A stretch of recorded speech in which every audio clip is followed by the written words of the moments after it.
we're talking about the okay.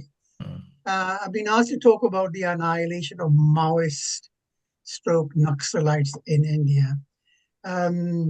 The armed revolutionary struggles of Naxalbari in the district of Darjeeling in West Bengal set the path of the Indian Revolution.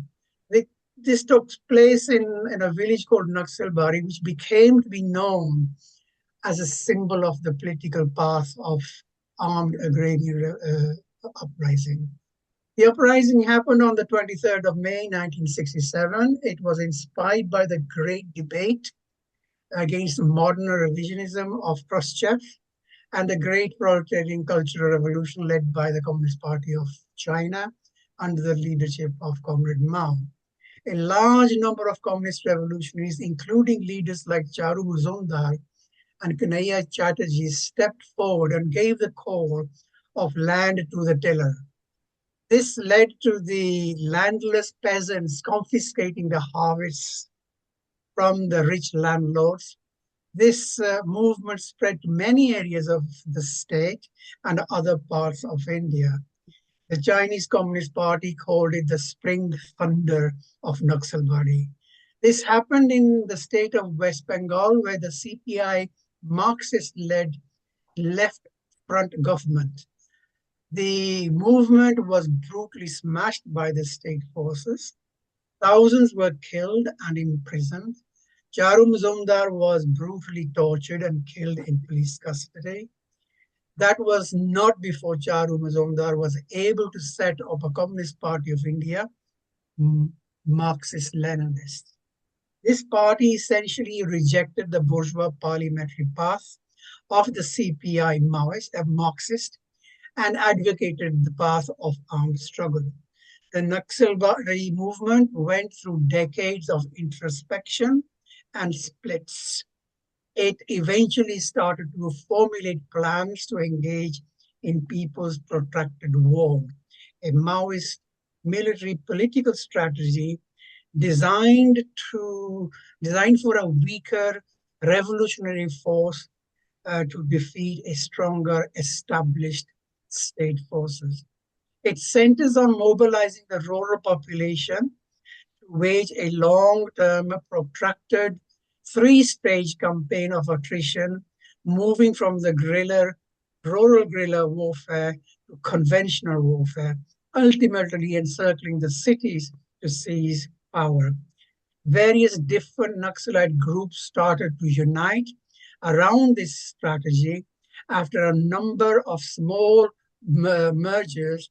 The big merger came about in 2004 when the Communist Party India Marxist-Leninists, known as the People's War Group, united with the Maoist Communist Center, the MCC, and formed a Communist Party of India Maoist. The Maoist military engagement was mainly in the densely forested areas of Bihar, Jharkhand, Chhattisgarh, Andhra Pradesh, and Odisha. They engaged in arming the Adivasi people to defend their Jal, Jungle, and Zameen. This is the existential struggle of the Adivasis against corporate mining concern, whose only interest is in getting the coal, bauxite, iron ore, and other minerals in the area. The Indian state forces and the various governments, obviously siding with the mining corporations, have engaged in a war against the Adivasis, who are seen as a hindrance to the mining corporations. The Adivasis have been fighting to save their land for many, many decades, and hundreds and thousands have been displaced thus far with no compensation and nowhere to go. Their difficulties to adapt to life outside of their hills and forests have been completely overlooked with complete disdain by the ruling elites of India. In the past 3 to 4 decades, the Adivasis have been befriended by the revolutionary Naxals, also known as the Maoists, and together they have engaged in a movement of resistance against the onslaught of government-backed mining corporate greed in these areas. This collaboration between the Adivasis and the Naxals have been going on for so long, it is increasingly difficult to decipher between an Adivasi and a Naxal. Are the Naxals leading the Adivasis, or is it the other way around? Their combined struggles have had to endure numerous militarized operations, such as Operation Green Hunt, Salvajundum, at the hands of the government's armed police and elite paramilitary forces. The latest operation being Operation Kagar. The previous Prime Minister, Manmohan Singh, leading the Congress government, called the Naxalites the single biggest internal security challenge ever faced by our country. To eliminate that threat, the current Home Minister of the BJP government, Amit Shah, has vowed to ensure that by March the 31st, 2026, India will be free from Naxalism. One wonders if the Home Minister's objectives will indeed be realized. One wonders, with the Naxals completely defeated, will the resistance of the Adivasis against the mining corporations be annihilated? One wonders how people's resistance ceases in the face of continued repression. One wonders how pursuit for justice disappears in the face of continued gross injustice. If one gazes over the entire landscape of India, injustice is everywhere to be seen. The patriarchal subjugation of women, complete disregard of the rights of the differently oriented communities, deep caste prejudices against Dalits, persecution of religious minorities, particularly of the Muslims and the Christians, and the unconstitutional, near imperialist attitude towards national minorities are amongst the injustices being carried out on a daily basis.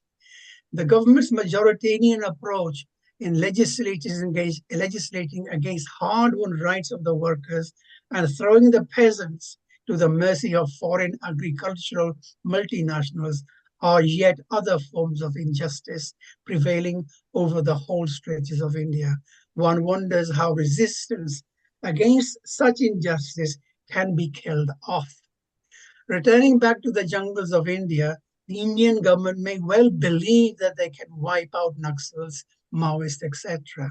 However, so long as government remains lackeys of the greedy corporations and the elite ruling classes, in support of maintaining feudalism and serving imperialism, whilst ignoring the rights of the workers and peasants of India, countless other people's resistance movements will inevitably emerge. This is the human nature. That is the history of the people's movement. The 31st of March has been and gone. The state forces have succeeded in killing a number of Maoist People's Liberation Guerrilla Army commanders and persuading in a few Central Committee members to publicly hand over arms. The Home Minister Amit Shah, after proclaiming complete victory of the Maoists, is still giving out calls for surrender and return to the mainstream politics. The remaining Maoist forces, after suffering serious setbacks, are in the process of regrouping and recalibrating the struggle. That's all I had to say. That was my leading to a discussion for today. Okay, thank you very much. Let's start a discussion. Can we ask some questions? Or statement, I prefer statement. Okay, contribution or statement. Yeah. Is there like a two-pronged action? Like, is there are there like Maoist politicians, and is there like a Maoist insurgency?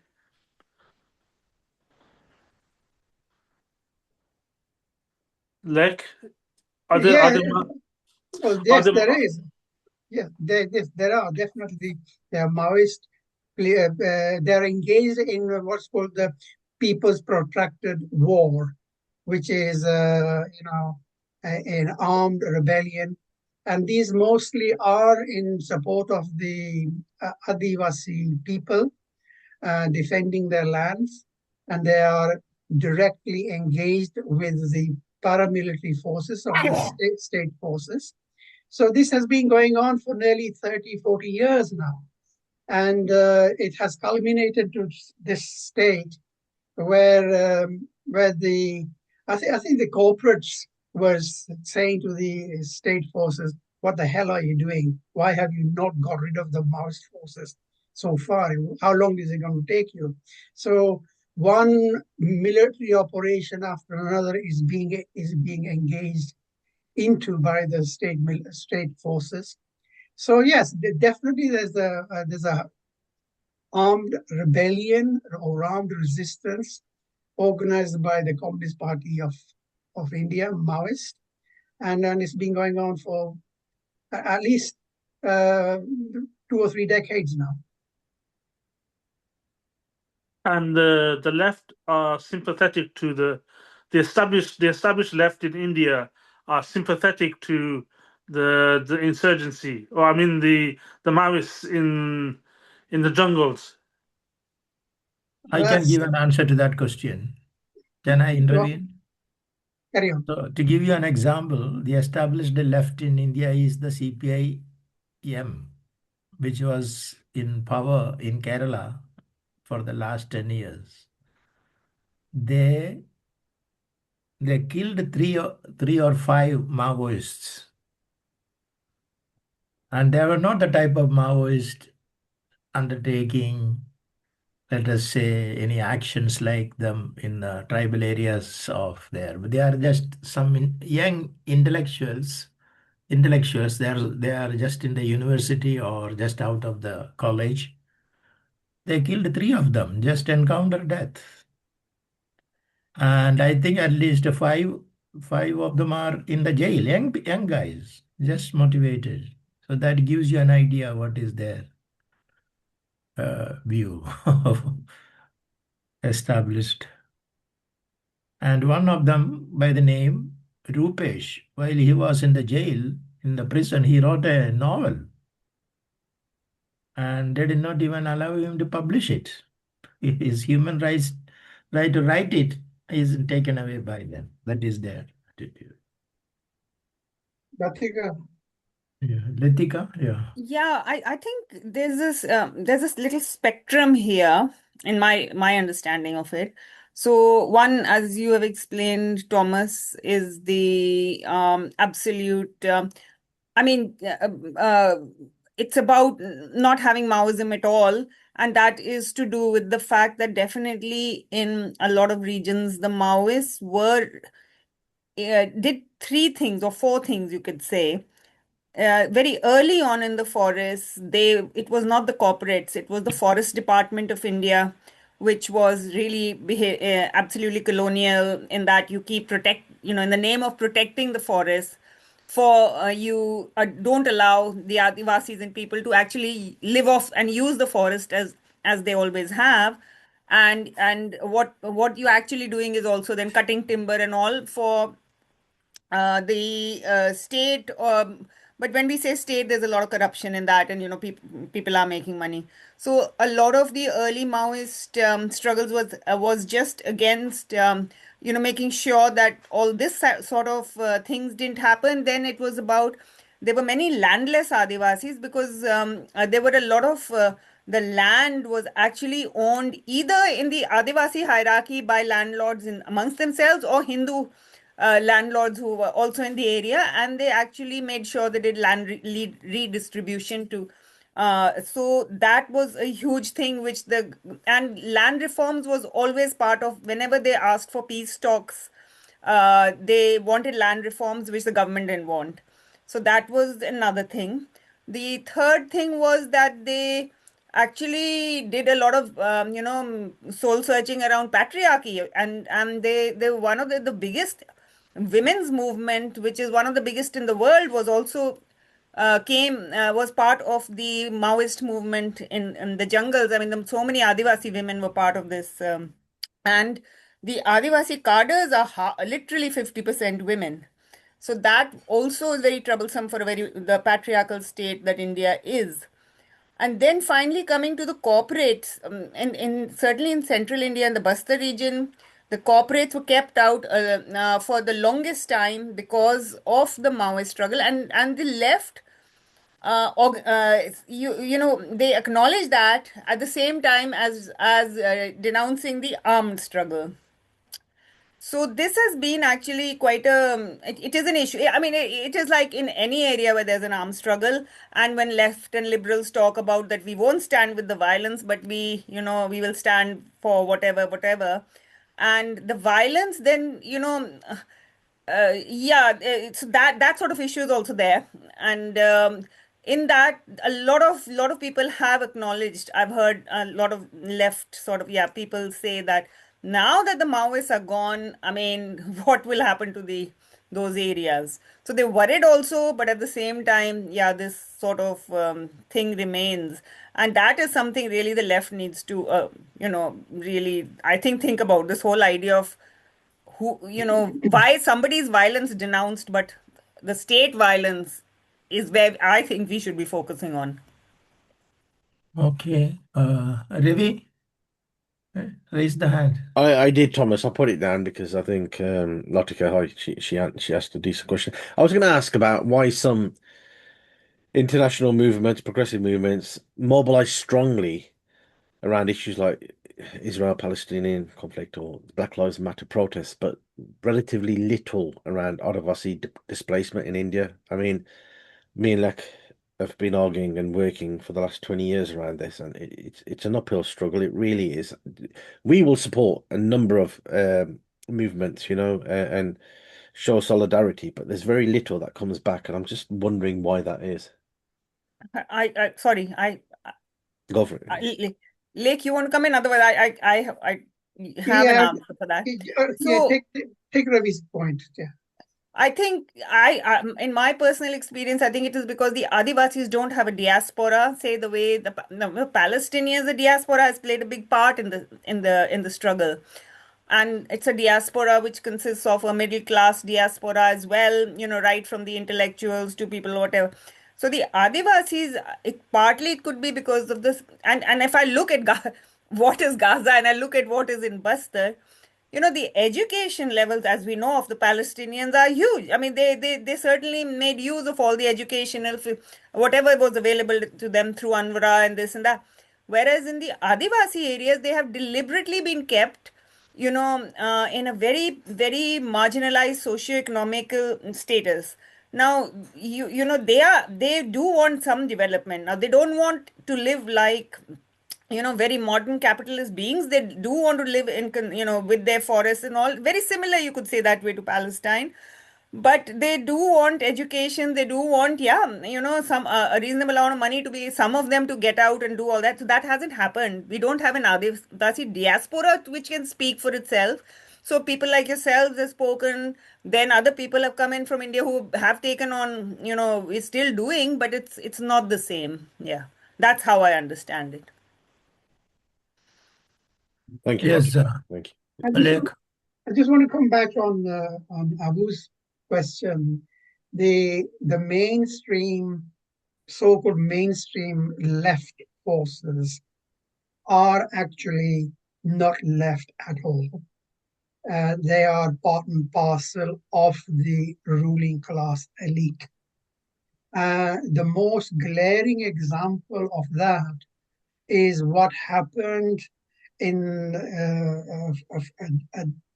in the mid 80s.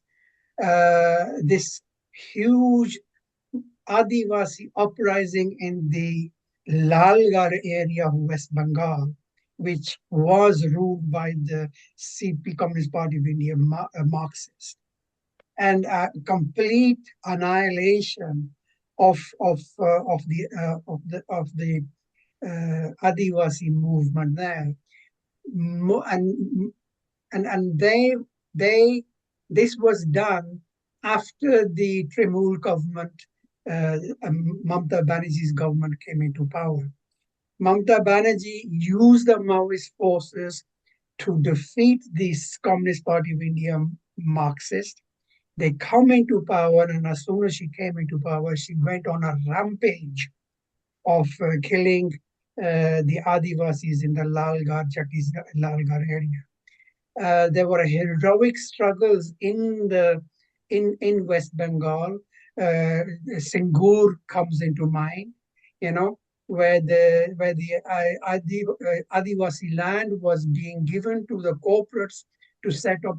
Ta- uh, uh, was it um, uh, was it Tata car industry, the Nano. metro, and and and there was a huge struggles there, and the Communist Party of a Marxist government sided with the corporations and killed off many Adivasis and really butchered the struggle. So that's the nature of the revisionist communist left orientated movement there. Thank you. I wanted to ask a question. One of the Maoist leaders who surrendered, uh, and I read an interview by him. One of his view was that he said that why Maoists failed is they failed to change as the economy changed. So their strategies were the same that they planned earlier. They failed to take change into account all these changes. So they kept with the same old strategy. That is the reason for their failure. What do you think of that view? I think, yeah, in previously when the government forces forced surrenders, they simply just arrested them and either they put them in prisons or and took the arms off them. This time around, the strategy seems to have changed.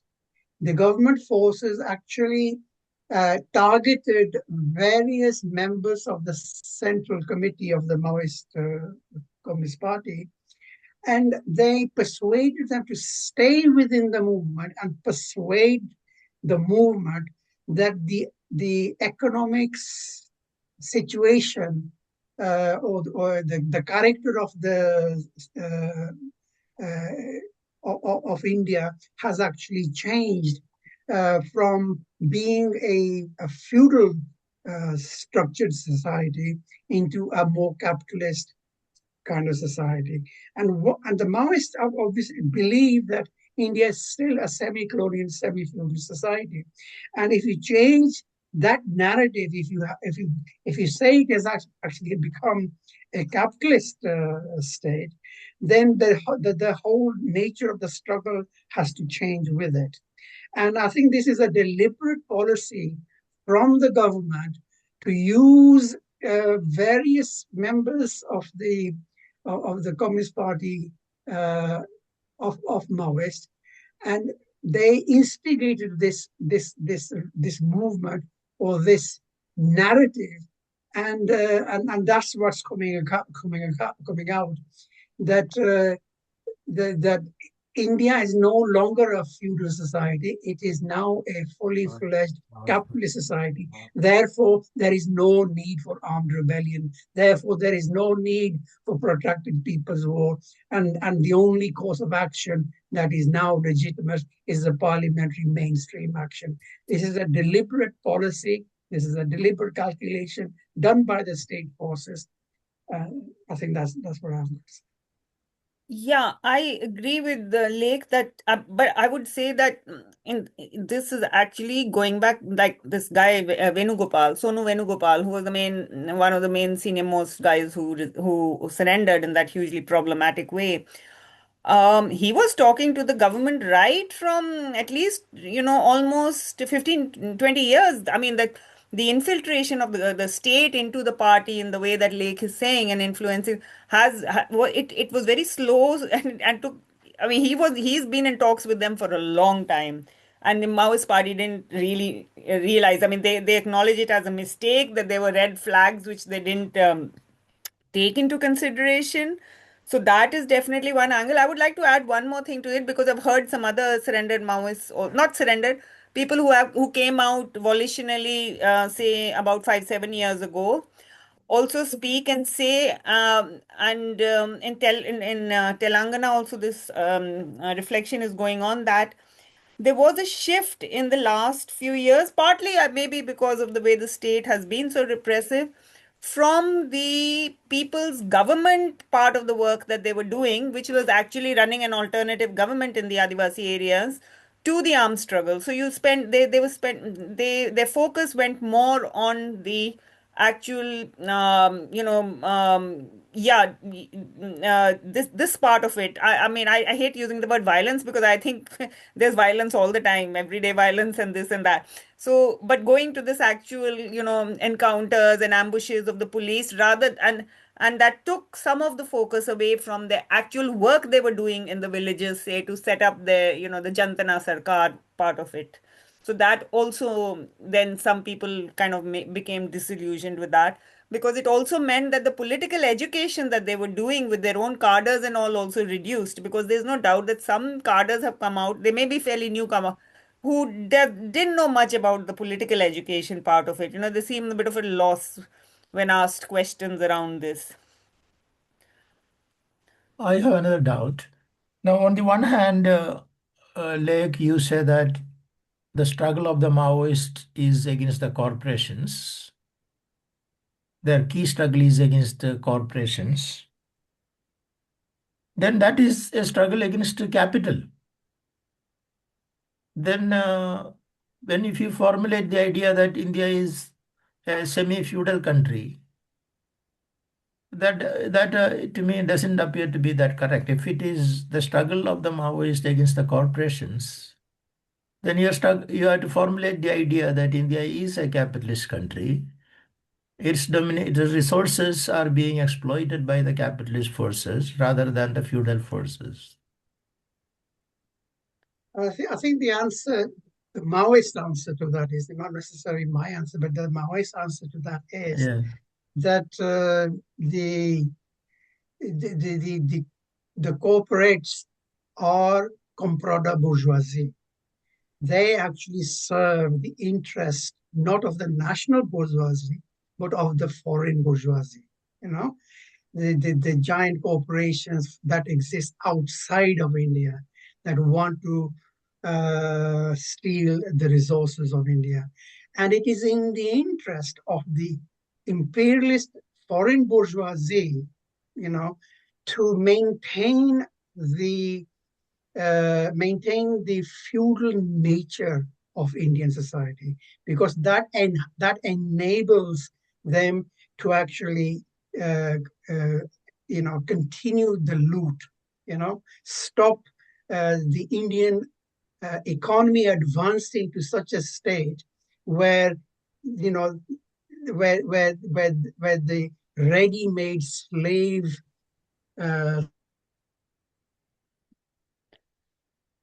Oh, Lake has got a bit Lake has frozen. Yeah. gone. Can I speak till? Come. So I'd like to complicate. I would say that the situation is different in different parts of India, and for that you could take the example firstly of the Dalit and Adivasi struggles. Yeah. If you look at the two, they are two different sorts of land struggles. Both are land struggles to some extent. That the Dalit struggle is for redistribution of land from within the caste society. Sorry, Lake, I started speaking, but no, you no, finish, then I'll come in. my thing went off. So Yeah. yeah, basically that's what it is. And the capitalist forces, the comprada bourgeoisie in India has got no real interest in developing the national bourgeoisie. The Andanis and the Ambanis, the Tatars, they are far more interested in serving the Western imperialist interests. So that's where they are incapable of actually changing the character of society into a capitalist society. Feudalism still exists because the character of the society is, even though you have a industry in Bangalore, but can a Dalit actually have a job there, or will it always be the upper crust Hindus that will get the jobs? Is the educational system now geared to give good education to the Dalits, the downtrodden. That is not the case anymore. It is becoming an elitist form of industry, capitalism. So, which maintains the feudal relations that have existed for centuries. I'll shut up there. I want to No, ask no, one. I think that's really good. Yeah, I yeah, yeah. say what I Okay. so the thing actually because Lake brought this Dalit part up also. So the thing is that it is also not about that there's a rural area and you can this idea that you are of the Maoists that you are going to work with the in the rural areas and take it to the urban areas because like I said the rural areas are of two different types. The in the Adivasi regions, the Adivasi fight is for their own ancestral lands, which they actually have, and under. But the Dalit struggles in other parts of rural India is about redistribution of land which is with the upper caste and things, and that also gets a bit complicated because in some parts of India that land is not just with upper caste, they are with lower castes who are below the upper caste, like the Jats and the Reddys and things like that. So it is actually much more complicated in the rural areas. So to bring the rural forces together, firstly, yeah, so this whole idea of where is it semi-colonial, where is it semi-feudal, where is it this, that, I think it's a lot more complicated than looking at the country. You cannot look at the rural areas as a whole. The Anuradha Gandhi's own essay on this is explains that I think quite well that the nature of the you cannot lump all of India into a broad sort of brush like that. Yeah, but from what the Lake said, the main struggle he agrees that it is with the corporations, and the nature of that corporation is comprador or bourgeoisie. In that case, it is better to characterize the Indian state as a neo-colonial state. Semi-colonial or new Neo colonial, you could call it the same thing. It's the same thing. Neocolonialism, and what we have about the Dalit, what I think is that what you are saying is what I understand is that it is in the cultural area, cultural sphere, it is there. This caste system, feudal elements is there. But in the economic sphere, it is not the dominant thing. No, no, no, So no. there will be in the economic sphere, the cultural sphere, we had to have another struggle, Dalit. No, no, the So Dalit these struggle is Maoist, in my opinion, because these other ML groups, there are other ML groups which came out of this Naxal Bari, like CPI-ML Liberation, CPI-ML Red Stars, CPI-ML New Democracy, New CPI-ML Mass Line. So this Maoist, they took the view that this position is the only position. They had an uncompromising view.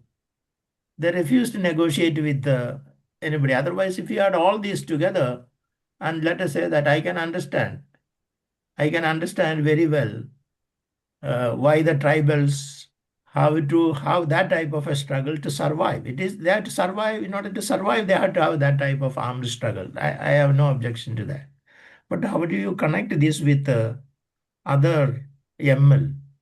I thought, in my view, I thought that was a failure of they failed to move with that. I think that if we could combine, we would have been more successful. Because by concentrating, focusing on this, and only having this type of a struggle, it became very easy for the enemy to attack them. I mean, I agree with you. That is what I'm saying also that the because the Maoist party eventually became more in the Adivasi regions, Yeah. you could argue that their formulation is based on what they're seeing in that area and not in the other area. And that is where I think Anuradha Gandhi actually wrote about that you have to look out. But she obviously died fairly early on in the 1990s.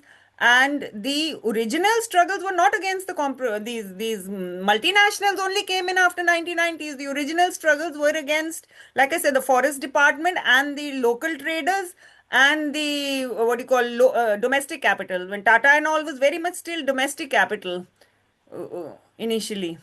So it has that way. I agree with you that there needs to be, if you need to think that you're going to do a countrywide kind of revolution, it doesn't, that formulation probably does not take the whole rural areas also, or but Lake wants to come in.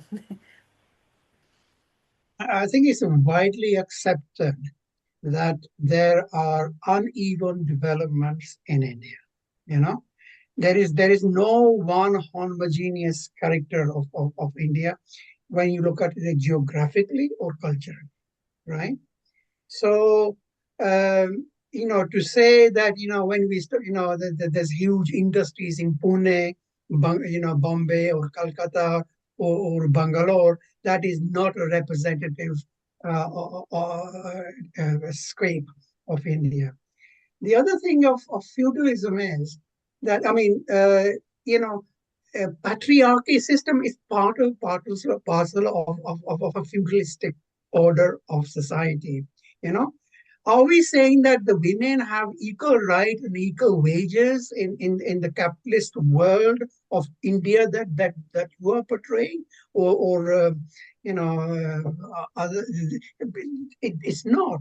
You know, there is still a huge patriarchal oppression that is being carried out. That is characteristic of feudalism. And only the other day I was reading that only a Dalit worker was uh, died of having, when he was forced to go down into the sewer, you know, to unblock that. And it is always a Dalit who has to go down. In a capitalist economy, that would not be the case. It would be that everybody is equal and things like that. Everybody has the opportunity to aspire.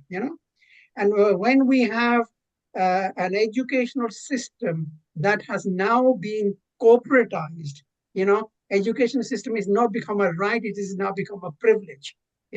That is now, I think, and extending the feudalistic, uh, character of society. So it accepts that there is a huge development going on, but there are pocketized. It is not be applicable throughout India. You know. Actually, I would say there's hardly any development going on, because what you mentioned about women was really interesting. India is one of the lowest, the percentage of women in the workforce in India as such, say the formal workforce, where you can maybe say you're getting a decent salary, is only is one of the lowest in the world. There's not even 20% of women who work in that way.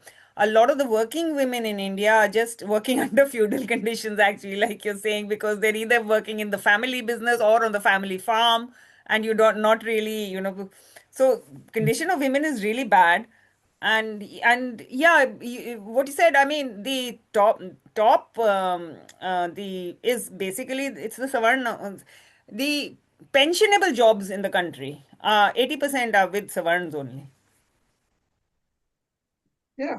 I mean, the government jobs are only And about that is 5% also of the only whole 20% country. of the jobs. 20% of jobs are in Yeah, formal economy, say maximum, and out of that, 80% is with the Savarns.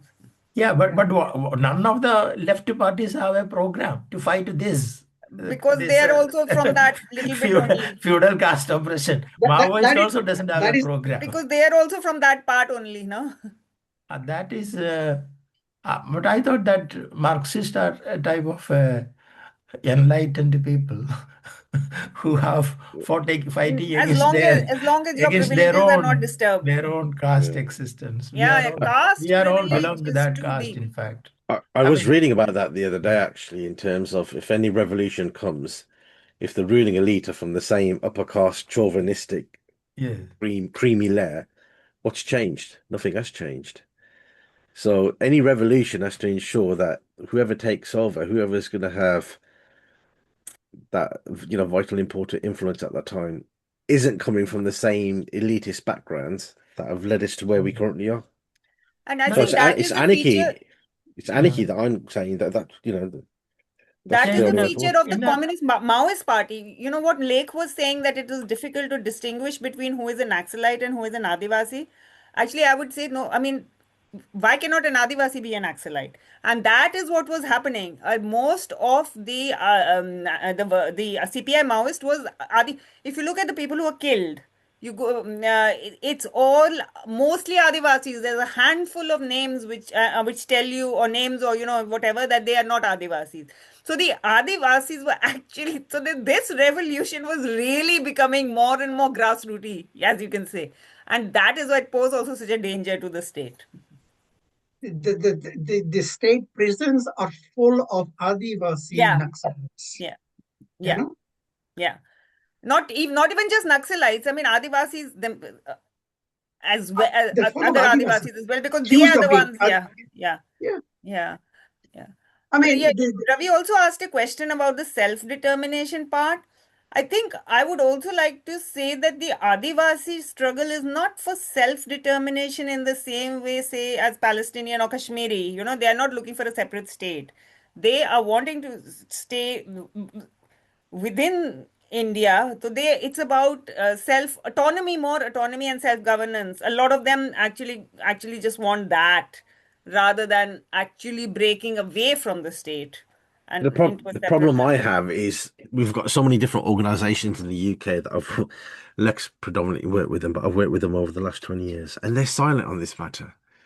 They are, and you have prominent figures that always prop up in London, ready to get their photo taken, and all the rest of it. Where are they? Why are they silent? And that's the issue. And many of them are left-leaning. I've struggled with some of our own colleagues actually when it's come to caste discrimination, and they're from the so-called left. So the problem is a lot more entrenched than we may Yeah, initially think it is. It's a real uphill struggle. It really is. I mean, there's a way forward. There has to be a way forward, really. But the other point was that whenever these the nano factory in Bengal was going to be set up, everybody knows that it's not going to be the indigenous people who are going to get the jobs. They're going to be imported, from outside or from other states. When you have when massive bauxite mining is taking place in Chhattisgarh, it the indigenous people are not benefiting from it. So what good is this bloody capitalism or whatever? It just goes to show that capitalism, this trick, even that trickle down theory doesn't even bloody work there. Hundreds of thousands of Adivasis have been made homeless. Their forest rights have been taken away from them. You know, there are wonderful acts like land distribution acts. That came about in the 1950s. Where no landlord is allowed to have more than 20 acres of land. The rest of that land, if he has any more, has to be distributed. But these acts are never implemented. So we are still perpetuating the feudalistic mode of, at least psychologically and socially. I was asked a question in the meeting this week in Birmingham. What happened to the IWA? Where did it disappear? We used to boast about 25,000 members at one time. We used to boast about 30 branches up and down the country. And to be honest, what I said was, even after it having lived in a Western capitalist world like England for 30, 50 years, the mindset is still feudal. The mindset of the migrants from Punjab, what I associated with, the mindset is very still feudalistic. They're very patriarchal. They're very casteist, right? So even having lived in a Western capitalist world and worked in that, the mindset still hasn't changed. It is still feudalistic. it's not going to change, though. That's the problem. But I mean, I'm sorry. I'm just trying to relate that yeah. to what is happening in India. I think we Just can have because the scope. yeah, Lekha, we can have a presentation, a discussion on that topic late another time. If somebody can prepare what is happening to our community, Indian community, on this caste question. my point is being that, just because you have good, Andanis and Ambanis, cropping up here, there, and everywhere in India, it doesn't mean to say that the nature of the society has become a totally capitalist society. There is still pockets, huge pockets of feudalism that still exist in the mindset and the social Yeah, structures. what I said is that in the mind it is existing, the caste struggle, the caste system, the patriarchy. Okay. What I said is that you are not fighting against when the Naxalite movement broke out. Our enemy was the big landlord. Big landlord in Kerala. Concrete example to give you, there were no big landlords like the type we have in the North India because of the land reforms initiated by the Communist Party. So when the Naxalite movement broke out, they went and killed some landlords, were small landlords, or even running an estate owner. They said he is like acting like a landowner, acting like a landowner. They killed, cut off the head of some people. So what I said is that there is in these Adivasi areas or where the Maoist is working, you are not finding that landowner who is exploiting the people through and that is not the general situation in areas of Andhra Pradesh and so on. Still there, Bihar, there are some landlords. So they're if they're fighting the corporations, then how can you formulate that idea? That was my question, and your explanation that semi-colonial neo-colonialism is the way comprador bourgeoisie. And So, I in my opinion, if you are fighting against these feudal remnants of the feudal elements, which is in the caste system, then we need to have another strategy, which none of the left parties have. We should have another country. In fact, in my opinion, and I read also some views that the CPIM lost this election so badly is because whatever steps they took, they were benefiting the backward caste. Okay, which was like was the backward caste. There is another section below them because whatever land reforms they did in Kerala, they benefited that backward caste Christians and Muslims. They have become Congress supporters or BJP supporters. Then how about those castes and those Iravas, those backward castes? They have become also rich. They have become rich because of the benefits of education, all those reforms. They have become rich. They are looking for social recognition. They are tending towards BJP. Okay, Mhm. because the Congress, they are looking for social recognition. Those who elite ones within that backward caste. But then, how about those castes below the backward caste, the scheduled caste, scheduled tribe, which also Mhm. constitute 10 percentage? They also Thomas, stopped supporting. They say that these Communist parties' policies are not benefiting us. The only state in India which passed a reservation for the elite, for the economically advanced reservation, which is benefited by the Savarnas. They reserved something like 5% jobs. That was done by the Communist Party. See, so that was so the lower caste, they also stopped voting for the lower means the scheduled caste, scheduled tribe. They also stopped voting. That is what I saw one analysis. So because CPM doesn't have that caste policy, they ignored that caste aspect.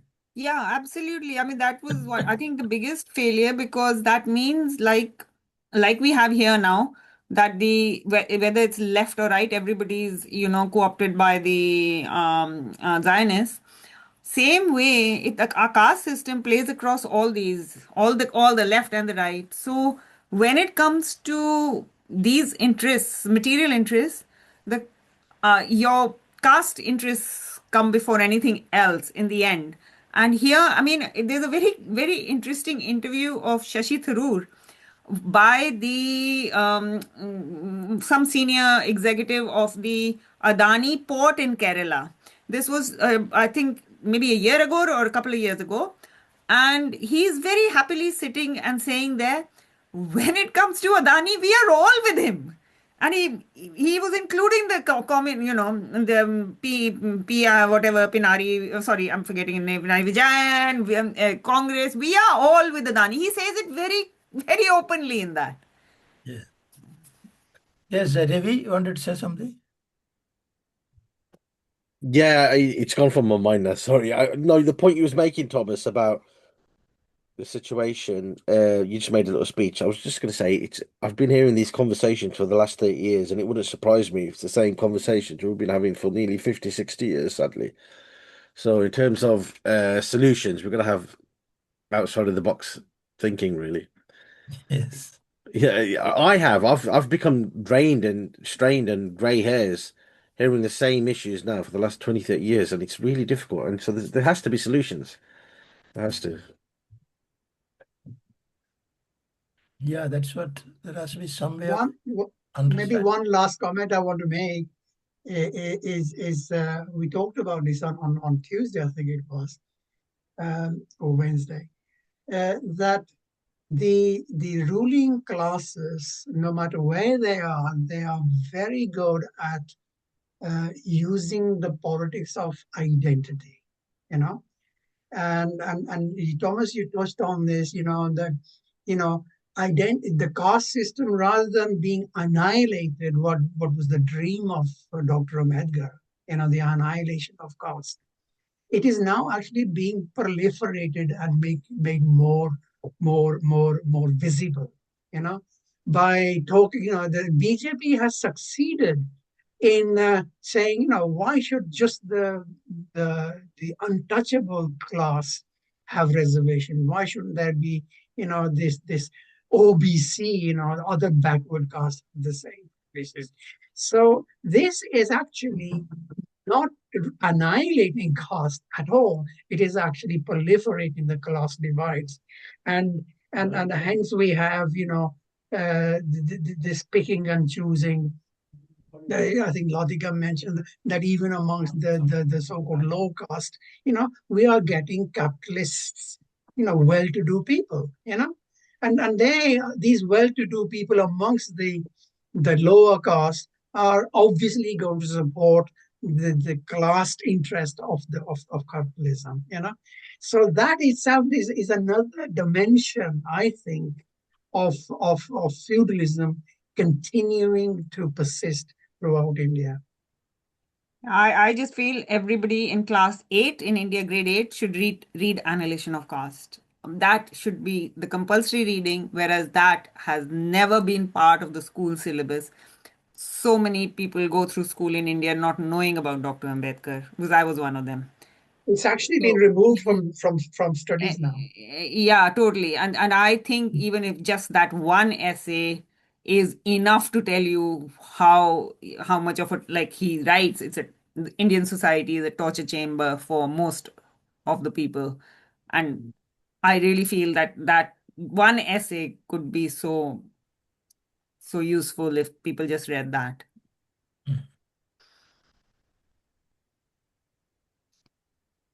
Shall we wind up?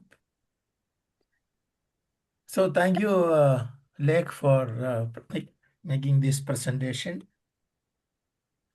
And let me stop recording.